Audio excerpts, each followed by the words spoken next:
In this video, I will show you how to export your Android Studio app to another one. So here you need to select project. You will see small arrow. So right click and here click on Show in Explorer.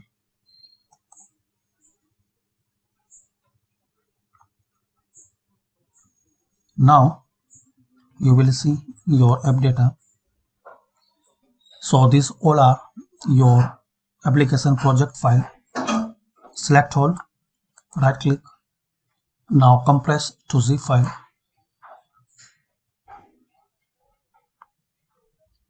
and send this zip file to anyone. So like this you can export your Android Studio. Thanks for watching. Please comment this video useful for you or not.